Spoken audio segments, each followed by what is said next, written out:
Assalamualaikum warahmatullahi wabarakatuh. Apa kabar sobat sekalian? Jumpa lagi di channel Rahmat ini. Kali ini kita akan membahas berita hangat dan masih hangat diperbincangkan, yaitu setelah dideklarasikannya Anies oleh Koalisi Perubahan, ya, ada satu hal yang juga menjadi perlu perhatian, yaitu tentang kondisi, ya, Presiden Jokowi saat ini, yaitu tentang kecemasan-kecemasan yang terjadi terkait penjagalan yang sudah dilakukan, ya. Meskipun kita tidak bisa menuduh, pasti akan ada kecemasan, dan tahun politik ini tentu saja semua para pendukungnya, ya, suka atau tidak suka, akan meninggalkan, ya. Dan sesuai yang disampaikan oleh Rocky Gerung, akan kondisinya seperti lemdak atau bebek lumpuh. Ini sesuai yang dilansir oleh populis.id. Anies Baswedan sudah didukung Koalisi Perubahan Majunya Pres, Rocky Gerung. Jokowi cemas akan ditinggalkan ... Ini langsung saja kita baca dan kita ulas. Populis Jakarta, pengamat politik Rocky Gerung menyoroti bakal calon presiden dari Partai Nasdem, Anies Baswedan, yang resmi mendapat tiket capres di pemilu 2024 mendatang. Pasalnya, Anies telah didukung oleh Koalisi Perubahan bentukan Partai Nasdem, PKS, dan Partai Demokrat. Koalisi ketiga partai tersebut telah memenuhi ambang batas pencalonan presiden. Nasdem mempunyai perolehan suara sebesar 9,5% di pemilu 2019 lalu, Demokrat sebesar 7,7%, sedangkan PKS 8,21%. Secara akumulatif, tiga partai itu mempunyai total suara 25,03% dan melewati standar atau threshold 20%. Menanggapi hal itu, menurut Rocky, Presiden Jokowi cemas dan akan menghalangi Anies. Ada kecemasan di pihak yang hendak menghalangi Anies, dan bagian-bagian itu yang dari awal kita udah duga bahwa tentu ada acara Presiden Jokowi untuk menghalangi Anies. Tapi snowing balls atau bola salju itu sudah nggak bisa ditahan, ujar Rocky dilansir dari kanal YouTube-nya pada Selasa. Ia menilai dengan terbentuknya Koalisi Perubahan itu membuat Jokowi kini kebingungan. Yang paling bisa kita duga sebetulnya adalah posisi dari oligarki. Mau ngapain oligarki 2-3 hari ini? Mau tetap di istana atau mau gabung dengan oposisi, ucapnya. Menurutnya Rocky, dalam situasi seperti itu, oligarki hanya butuh satu kepastian. Kalau kepastian itu tak ada pada Jokowi, maka Jokowi akan ditinggalkan oleh banyak pihak.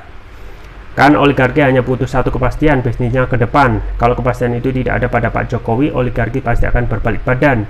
Jadi kelihatan Pak Jokowi akan ditinggalkan oleh banyak pihak, ungkapnya.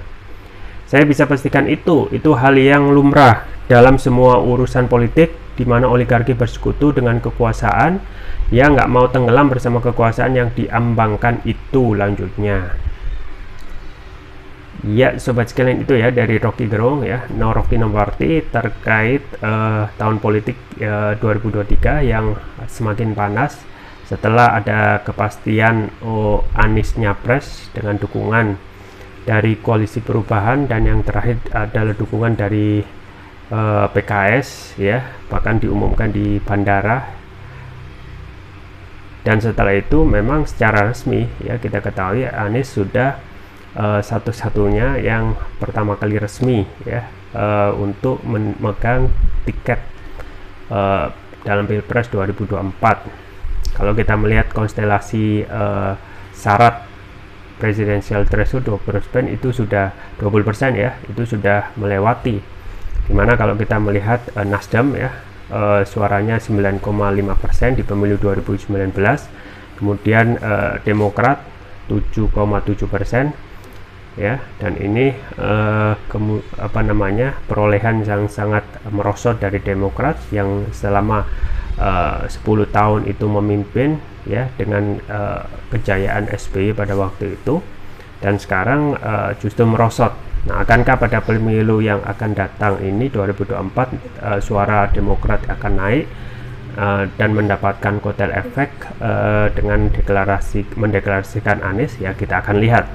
Nah, sedangkan PKS itu suaranya tidak begitu berubah, yaitu 8,21%. Jadi kalau diakumulatif itu 25,03%.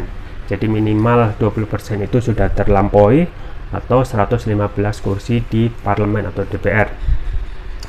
Nah, ini tentu saja akan memberikan efek ya selama berbulan-bulan ya, baru diketahui gitu ya, akankah tentang kepastian koalisi itu sendiri ya. Memang koalisi perubahan itu akan secara resmi ya sekitar bulan Februari atau Maret untuk dideklarasikan, tetapi memang sudah resmi bahwasanya semua partai koalisi yang beranggotan Nasdem, Demokrat dan PKS itu sudah sama-sama mendeklarasikan ya secara resmi Anies, dan secara resmi pula Anies sudah memegang tiket golden ticket untuk nyapres di 2024. Nah memang sebelumnya ya belum ada kepastian ya awal-awal ketika Presiden Jokowi itu memborong semua partai di parlemen ya, hanya menyisakan 2 oposisi yang konsisten, yaitu Demokrat dan PKS, dan suara ini memang tidak nyampe 20%, tetapi memang sunatullah itu ada satu partai yang melihat ada pragmatisme partai untuk memberikan dukungan kepada sosok Anies yang dipersepsikan membawa perubahan dan banyak ya diterima dengan antusias oleh rakyat. Nah dengan adanya kepastian ini pasti ya kubu istana pasti akan cemas, bukan hanya saja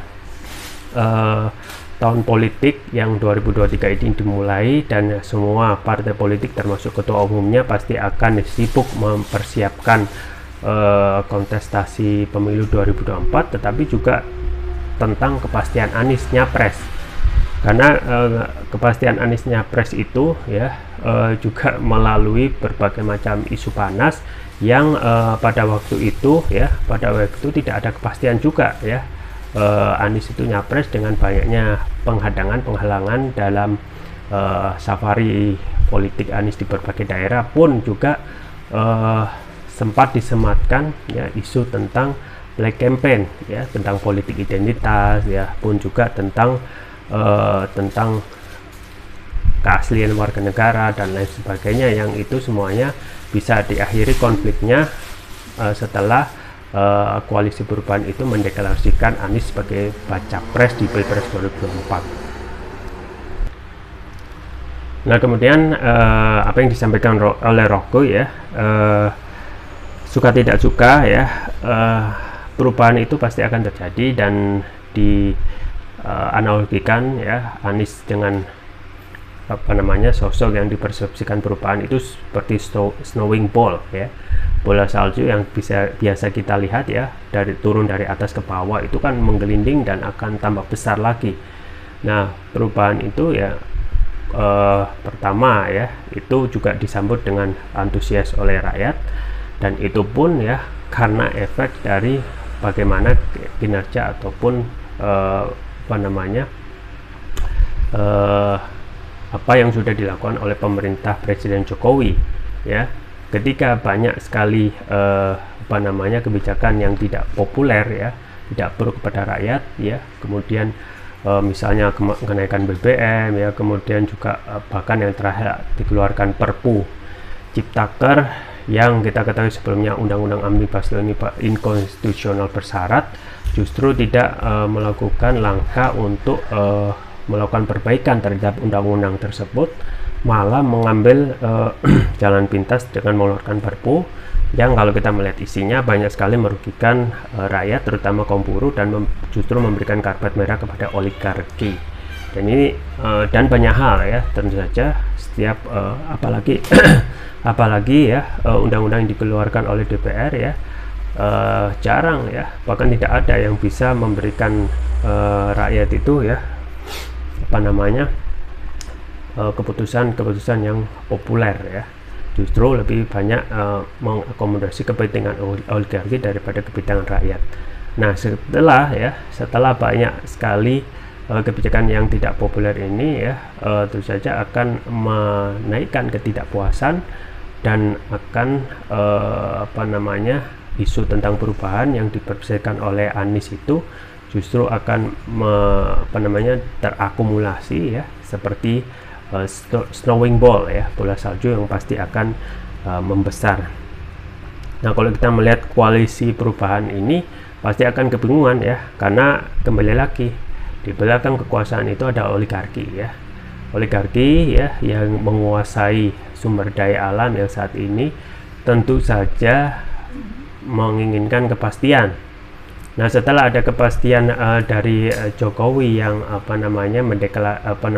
dari koalisi perubahan yang sudah ada firm keterangan resmi pastiin untuk sudah mendeklarasikan Anies, maka ini akan menjadi tanda tanya untuk oligarki ya, apa yang bisa mereka lakukan, apa yang nasib apa yang bisa bagaimana masa depan mereka. Karena satu hal yang sederhana adalah bagaimana bisnis mereka itu bisa bertahan ya, dan juga kalau bisa untuk untung seuntung-untungnya ya, dan itu tidak didapat kepastiannya di kekuasaan Presiden pemerintahan Jokowi. Nah, apa yang disampaikan Rocky itu ya, kembali lagi dengan adanya ketidakpastian ini tentu saja oligarki ya pasti akan berbalik badan dan mendukung ya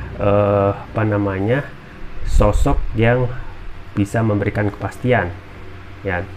Yang menjadi pertanyaan tentu saja apakah kepastian ini didapat dari Anies, dan juga menjadi pertanyaan urgent apakah Anies ya yang nantinya ya dalam kalaupun jadi sukses jadi presiden, apakah akan dikuasai oleh oligarki atau Anies yang justru mengendalikan oligarki. Nah, ini kan pertanyaan urgent yang harusnya dijawab, dan kita semuanya tentu saja ketika melakukan hal ini ya, kritik kepada Presiden Jokowi adalah untuk perbaikan. Nah, bagaimana jika nanti Anies memimpin dan banyak sekali pelanggaran ya, kita kritik ya, karena esensi pokoknya adalah bagaimana kepentingan rakyat itu bisa terakomodasi. Nah, bukan tidak mungkin dengan kondisi yang sama oligarki itu ya memberikan tekanan kepada kekuasaan yang nanti berkuasa dengan terus menerus ya menguasai sumber daya alam yang saat ini sedang terjadi, dan hanya menyisihkan sedikit bagi keuntungan negara atau rakyat. Nah, ini tentu saja akan menjadi pertanyaan ya, karena nanti pemerintahan perubahan yang akan terjadi bisa memberikan perubahan yang real ya, bisa memberikan kesejahteraan real ya, dengan adanya sosok Anies yang mempunyai peluang besar untuk melakukan perubahan. Nah, tentu saja oligarki ya, tentu saja hal yang sederhana ya, bisnisnya ke depan bagaimana ya, dan ini juga harus sudah mempunyai rekam jejak tersendiri ya oleh Anies, di mana ketika ada proyek reklamasi ya, reklamasi itu benar-benar sudah dilarang oleh Anies. Dan ini apakah kemungkinan nanti ketika sudah menjadi presiden oligarki ini ya bisa ditendang oleh Anies dan lebih bersikap fair ya untuk mendahulukan kepentingan rakyat daripada kepentingan oligarki. Dan memang satu hal ya, dengan sistem saat ini kapitalis sekuler ya, memang ngeri-ngeri sedap ya, kalau kita berbicara dengan oligarki, dan yang kecenderungan kita saat ini yang masih kepada oligarki timur, yaitu asing ya, asing dan asing, yaitu ke Cina, ini akan memberikan tekanan ya, karena saat ini banyak sekali ya, sumber daya alam yang terkeruk ya, misalnya batu bara yang kita itu sebenarnya menguasai dan mendapatkan sumber daya yang besar, tetapi mayoritas dikuasai oleh investor dari Cina. Nah, kita tunggu saja ke depannya bagaimana Anies dalam hal ini ya, dan tentu saja Pak Jokowi ya, Presiden Jokowi dan istana tentu saja ketika melihat sudah ada kepastian ini ya, akankah akan ditinggalkan, dan itu pasti akan terwujud ya dengan kondisi lame duck ya, kondisi atau istilah politik yang biasa digunakan ketika sudah mendapatkan kondisi yang akan selesai masa jabatan, tidak hanya seperti lame duck tetapi sitting duck ya, yang juga seperti kondisi bebek yang siap dibidik ya, menjadi sasaran dalam segala arah. Kita tunggu ke depan ya tentang konstelasi politik yang tiap hari makin panas dan menarik ini. Itu saja yang bisa saya sampaikan, semoga bermanfaat. Jangan lupa like, share, dan subscribe. Sampai jumpa lagi. Wassalamualaikum warahmatullahi wabarakatuh.